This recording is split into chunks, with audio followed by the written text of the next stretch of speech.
All right, if you want to get a cup of tea or coffee, this is your chance.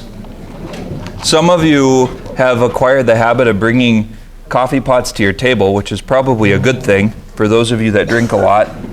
We don't have quite enough teapots to do that yet, but if I convert you all, then we'll be ready. Then you will be ready.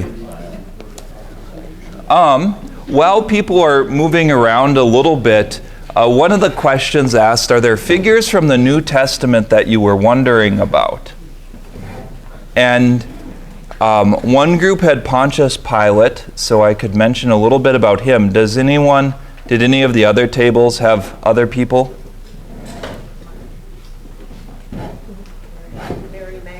Mary Magdalene and some of the women. That's another good one. Anyone else? Pontius Pilate, Mary Magdalene. Okay, I better make sure I have a moving bar. That is good. That means I have sound. Always have to make sure that you have sound, because re-recording the whole thing isn't a lot of fun.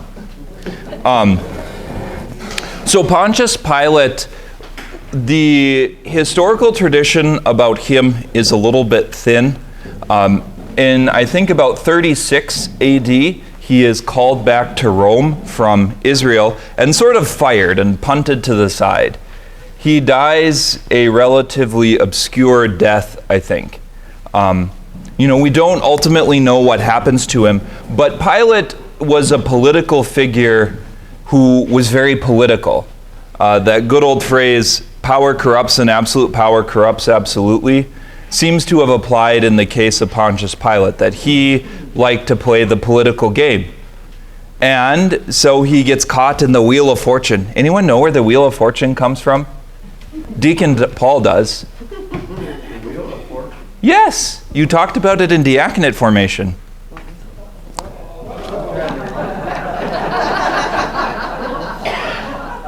Maureen might remember as well. The Wheel of Fortune shows up in a text called The Consolation of Philosophy by Boethius. And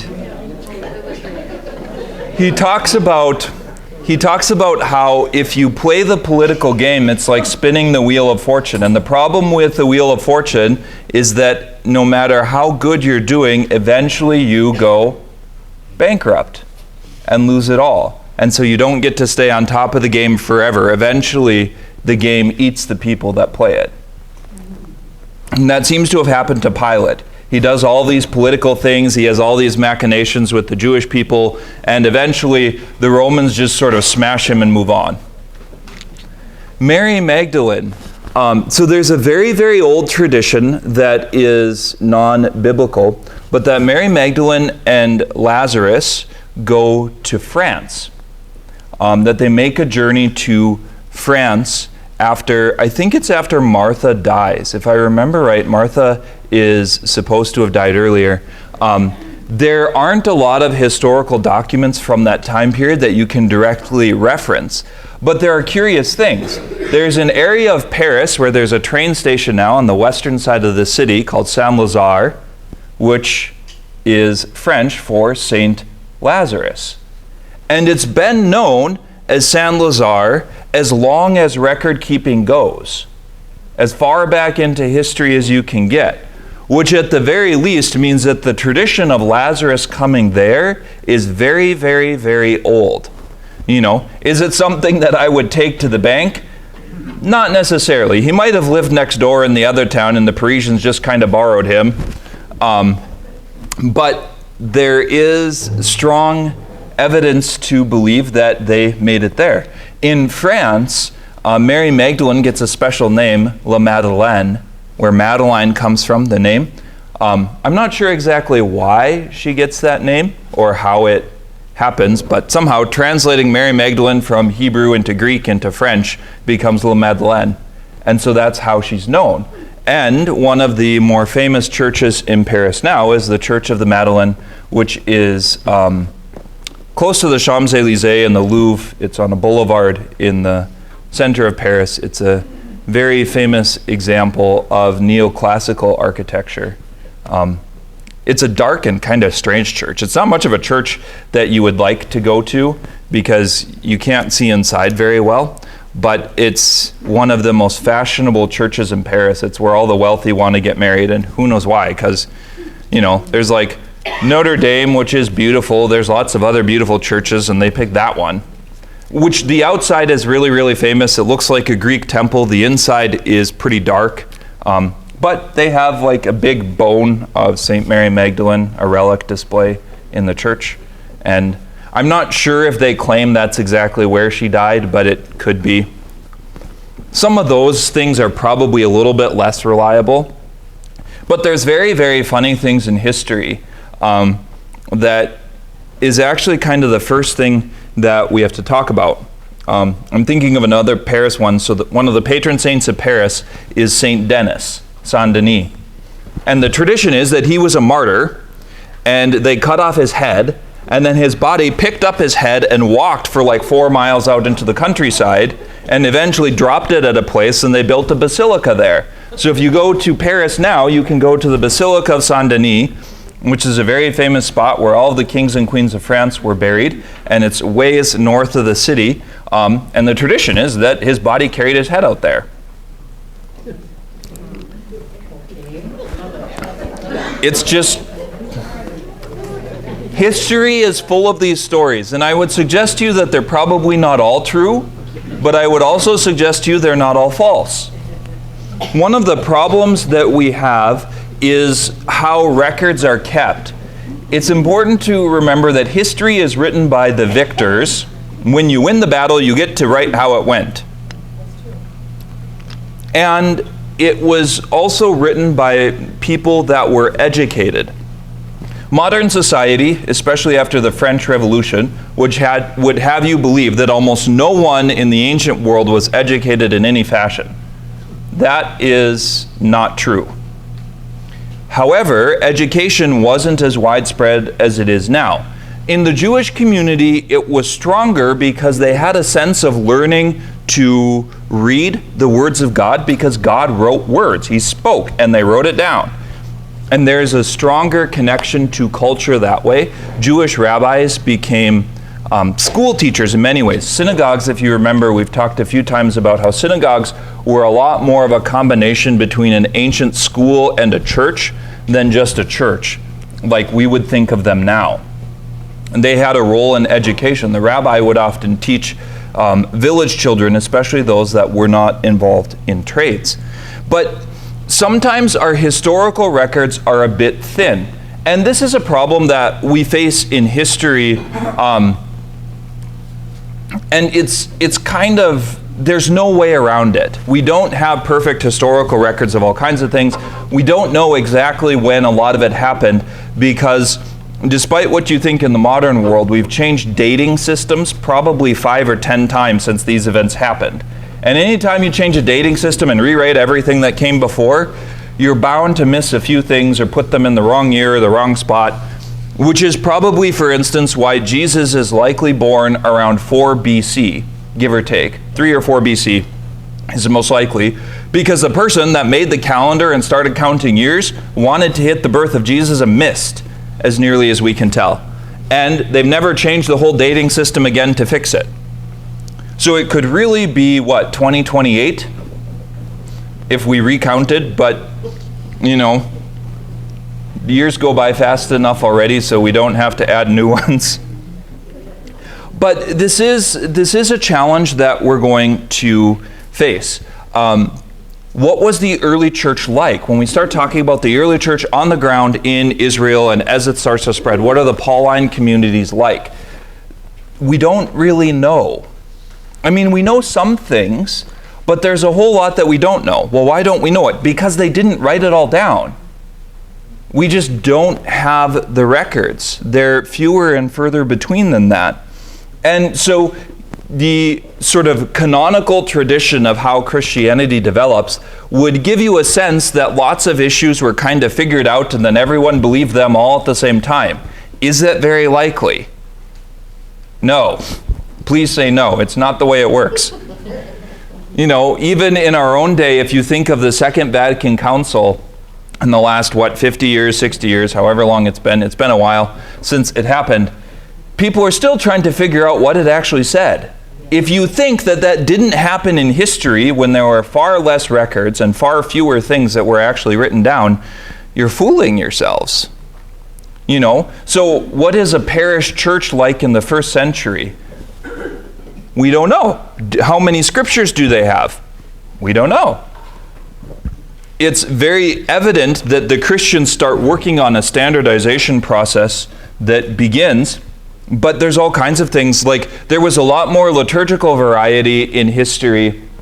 The liturgy was celebrated a little bit differently in different places. The major pieces were the same. It's not that we're throwing out babies in bathwater, but there were little differences, where the priest stood, what he said, what phrases he used, those kind of things. That was very widespread until a man named Charlemagne comes around. A great date to remember for him is 800. It's when he was crowned Holy Roman Emperor in Rome. He's a bit before that and a bit after that, but it's a nice round date that's easy to remember. He began a project with, I think, Alcuin of Rede, or Alcuin of York, who's a British guy, a British monk, to standardize things throughout his realm. He wanted there to be one Mass and it to be celebrated the same everywhere, which sounds like a good plan. So to do it, he bulldozed and burned everything down and said, "You're going to do it my way, because I'm the king. And the Pope even said so you have to listen to me. This is the way it works." Now, whether that's a good thing or a bad thing, there's an effort called the Carolingian standardization. And there's even things like that's when Gregorian chant changes. If you're used to Gregorian chant, modern Gregorian chant, all dates from the time of Charlemagne. If you listen to older stuff than that, they have multiple lines and they have a basso continuo, it's called, and they have other parts. It was much more polyphonic sounding before the Carolingian standardization. And there's things like that. And even he is credited with doing this. It didn't all happen in a year. It probably took about 3 or 4 decades. But this isn't the first time you're trying to standardize. I mean, you go all the way back. No, but this is also kind of that secondary point that there's things in history that have shifted and that have changed. And it's a lot harder to say, like Benedictine monastery in 600 AD in France, what was it like? Well, it was like Benedict, and it was kind of like Benedict in life now, but it was probably also a bit unique. It was different, and we don't always know. And that's okay. That's just the historical project. Now, some of the problem that I would have with modern scholars, including our author, he falls into this a little bit, is that they doubt the sources that come from tradition. So, for instance, what the role of Peter was. He kind of holds a minimalist view of Peter and really exalts Paul in the text. That's very, very academic. And it's not necessarily wrong. That's one possibility. This is one of the challenges. There's different readings of history. So one possibility is this kind of academic thing that the papacy changed greatly as it transitioned from the ancient Roman Empire into the Dark Ages, into the Middle Ages, into the High Middle Ages, that there was a great standardization, that the Pope became much more like a monarch and monarchical things got integrated into it. Was some of that there from the beginning? I would argue, yes, it's very, very possible, but you can't say with perfect certainty exactly what happens, because some things become legendary, some things change, some things develop, some things grow, some things we get rid of. I think one of the greatest events in the history of the papacy is the reunification of Italy, when they made the Pope no longer a temporal ruler of Italy. It was good. The Pope went back to the Vatican and locked himself in a castle for a while and started writing, and actually became much more Pope-like. Instead of leading armies around and killing people, they started reflecting on the life of Jesus and started writing encyclicals. And that was a helpful thing. It's the genesis of giving someone like St. John Paul II, who we celebrated today, the ability to travel around the world and to function as a spiritual leader of people, because he's not in charge of a country. I would argue that's a good thing. You could argue differently. Some people argue it differently. That's okay. But it did change rather dramatically in the unification of Italy. And Charlemagne, that good old king, is the one that gave the Pope a bunch of land, and they claimed it was older, and there's all kinds of stuff. We'll get there eventually, I hope. But I didn't think I was going to write 15 pages of notes either, and we have barely even started them. So, the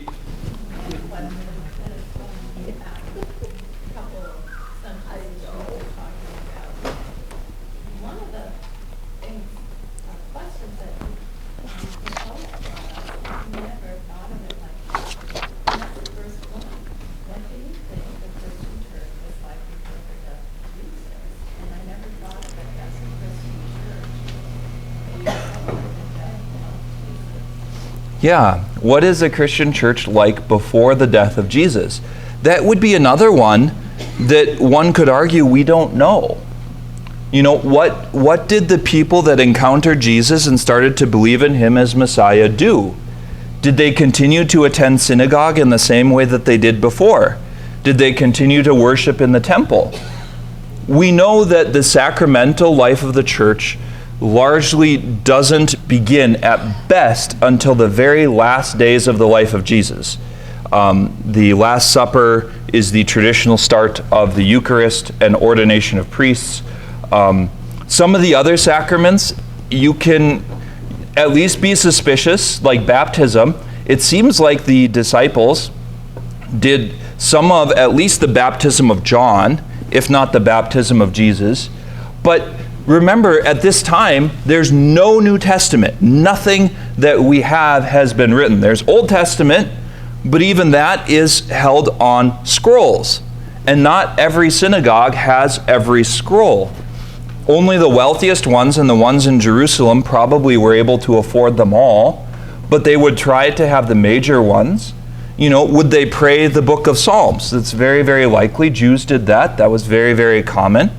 But you know, there weren't churches in the sense that we think of now as gatherings where Christians came together. There weren't altars like we have.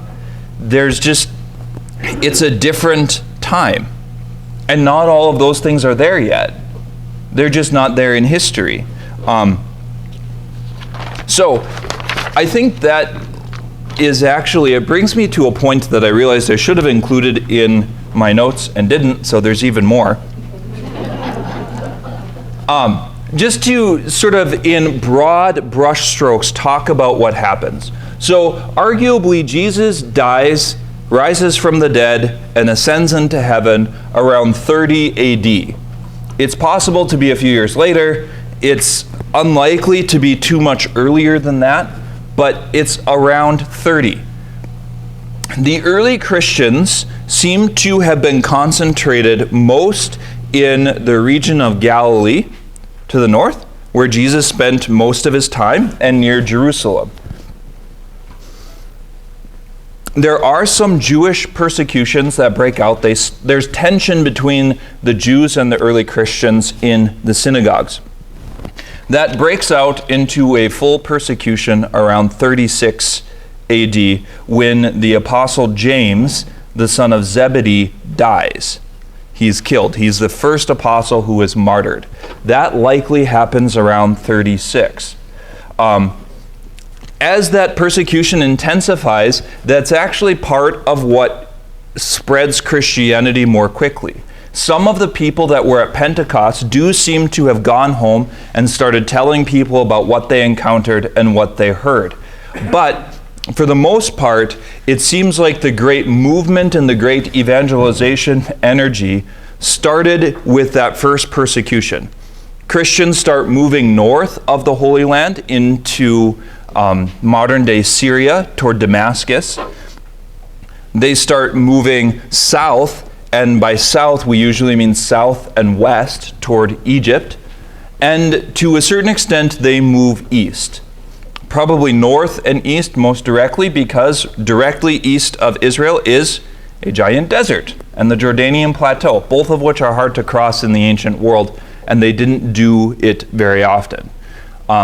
So there's this kind of nuclear stage. At that time, in those first years, the Christians are gathering and they're worshiping but they're still largely connected with synagogues.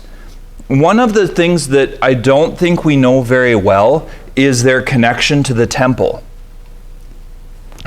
How did the relationship with the temple change? By the time of St. Paul, Paul is going to argue that it has changed completely. But he likely comes around that first persecution. Stephen, I think, so Paul's conversion is likely around that same time in 36 AD. I think that's where the martyrdom of Stephen happens and the early, that first persecution. It could be earlier. And then Paul does his thing for a while, and then he starts his great missionary journeys. He's not the only one. So the apostles start in various fits and things to start moving out of the Holy Land. But the major change happens by around 60, 65 AD. I forget exactly when it is. I should have looked it up. But anyone know what happens around 60, 65? What? That happens in 70. This predates that a little bit. But that's the event that we're going for. So in the Holy Land, the tension between the Jews and the Romans is skyrocketing. There's bickering back and forth, there's small battles, and it breaks into open war. So the Romans end up withdrawing their legions from Israel for a time, and they regroup in modern-day Turkey, the Anatolian Plateau, where Rome had a bigger stronghold. And they gather troops, I think it was between 60 and 70,000 of them. I don't exactly remember. And by this time, Rome, I don't know how to describe it. By this time, they're impatient. And they're like, this annoying little gnat is now dead meat. Like, it has invaded my home, it's caused problems. And so when the Romans come marching back in, the Jews are done. Like, they surround cities, they besiege them, they rip them into pieces and knock them to the ground. Done. And kill all the people. Like, Rome's patience had run out. And so they attack Galilee before that, and Galilee is pacified. The Jewish garrisons are basically kicked out. And then the Romans start their march toward Jerusalem. They arrive in Jerusalem, I think, around 67. The siege of Jerusalem, it was a walled city. It was built on the top of hills, and it was very, very hard to take militarily. The siege of Jerusalem takes between 2 and 3 years. The Romans, I think in the final thing, they actually build a ramp of earth to the top of the Jewish fortress, the Fortress Antonia, on the north side of the temple. I think they build a ramp of earth there. They build it somewhere, so that they basically can walk in. And they do that under heavy bombardment and fire from the Jewish garrison inside. But it gets so bad, the city runs out of food, they start eating each other, cannibalism, and on and on. The people from the countryside had retreated into Jerusalem. And so the city, by some estimates, swelled to something like 1 million people. And the Romans basically killed them all. By that time, the Christians had left. There's an event that happens where the Roman procurator takes one of the golden eagles. These legions carried the standard, a golden eagle, and they plant it in the temple. And that's kind of when the Jews are like, this is a sign of abomination. This is what Daniel warned us about. The Holy Spirit tells the Christians, like, now's the time to leave. And so the Christian people basically abandoned Jerusalem. As nearly as we can tell, very, very few of them stayed. They were warned very, very directly, like, this is what Jesus was talking about. This is it. This is the end. It's time to go. So they flee to a city in the desert called Petra. It's in modern-day Jordan. If you go on a Holy Land tour, they very often go over to Petra. It's carved out of this beautiful red sandstone. And eventually the Romans take the city, they burn the temple to the ground. It's one of the things, we'll talk about it in a little bit, but they have This is one of the times in history where you can really talk about bloodlust. People in the middle of a battle, when it gets bad enough and you're hard-pressed enough and things are crazy enough, you lose all connection with rationality and reality. And so they just start wholesale killing. That happens a lot in history. The Jews talk about so many people dying that the cities or the streets of the city ran like rivers of blood. And the reason why I think it's important to absorb some of that detail is to, first of all, realize this is a brutal world. This is a world of war. This is a world of fighting. And second of all, this event is like an earthquake that shocks Judaism. It changes the scene completely. That Roman destruction of the temple rearranges Judaism. It leads to the exaltation of the Pharisees, the rulers of the synagogues, because basically every other Jewish group is wiped out. The Sadducees are gone, the Essenes are gone, the Zealots are all dead, and so the Pharisees are the ones left, and that's how Judaism continues to develop. But it largely develops outside of the Holy Land.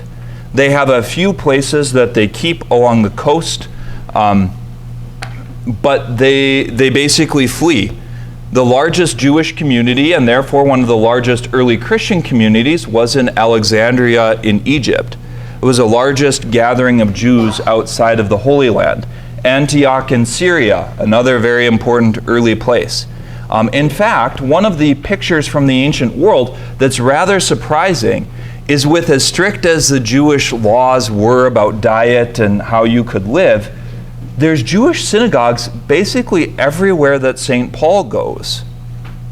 Remember that. That's actually relatively unique, because you'd think this religion from a Roman backwater province that really is important in the eyes of the world, it's not really on the map. It's not Rome. It's not Athens. It's just out there. It'd be like, some of the, Zip to Zap, North Dakota is barely on the map. That's kind of how the Romans thought of it. And that religion that was barely on the map had followers and adherents around the Mediterranean world. That's pretty unique. And that helps you realize that there had to be more Gentile converts and more people coming into Judaism than just a handful of Jews that fled the Holy Land at one time or another. Because otherwise, those synagogues wouldn't have survived. Now, they probably aren't large monster churches. It's not St. Peter's Basilica in Rome, planted all over the empire. Churches weren't that big. In fact, the Christians don't really build churches at all until after the Edict of Toleration, the Edict of Milan, issued by Constantine in the 300s. There's a few that date from before that. There's a few places in the catacombs in Rome that are earlier than that, but the earliest churches that exist as churches, like we would recognize them today, date from that time of the 300s. Before that, they had house churches. They would use larger houses. So my point in saying this is that what happens is a spreading of Christianity and Christian missionaries, but it takes some time. And it often comes out as a result of these kind of earthquakes, the persecution that the Jews launch. Eventually the Jews kick the Christians out of the synagogues. They adopt an oath that the Christians can't say, and they start a lot more anti-Christian stuff in the Jewish synagogue. Lots of that remains a formal part of their ceremony today. That happens, I forget when that happens. I think it's after 50 AD, but it could be earlier. I'd have to look. But there's a pretty famous date when the Jewish authorities, by and large, kicked the Christians out of the synagogues. And that's when they seem to have developed more of their own house churches. Okay, so that's history in a few broad strokes. And those are just the broad strokes. This is why it took 15 pages. I asked Monsignor Schlesselman, he taught us church history in seminary, and I said, how did you ever get anywhere when there's so much to say? Because, I was hoping today to cover like 30 or 40 years, and we're going to be hard-pressed to get there. But here we go. So, Christianity at the death of Jesus. What do we know about it? We know that there was a group, a cohort of close followers of Jesus that's probably small. I mean, if you just look statistically, it's likely that Jesus only preached to something in the neighborhood of 50,000 people in his life, which is smaller than a single Billy Graham crusade. You know, he didn't preach to millions. There's no YouTube. They didn't record him. You know, I wish he would have. It would have been great. I mean, you know, if I was doing it, I would tell Jesus to do it differently, but he didn't ask me, and that's probably a good thing. But he doesn't preach to all that many people himself. The early Christian community, those that are very, very committed to it, is likely quite small. Maybe a few hundred or a few thousand. There are groups of people that follow him, that stick to him very closely. Many of them are women. Not all of them show up in the Gospels, but they are there, and we know because there's stuff like they keep getting plucked out of obscurity and talked about. Matthias is one of them who becomes an apostle. They say that they need someone who has followed Jesus from the beginning, who has been with us from the very beginning. He's never been mentioned before.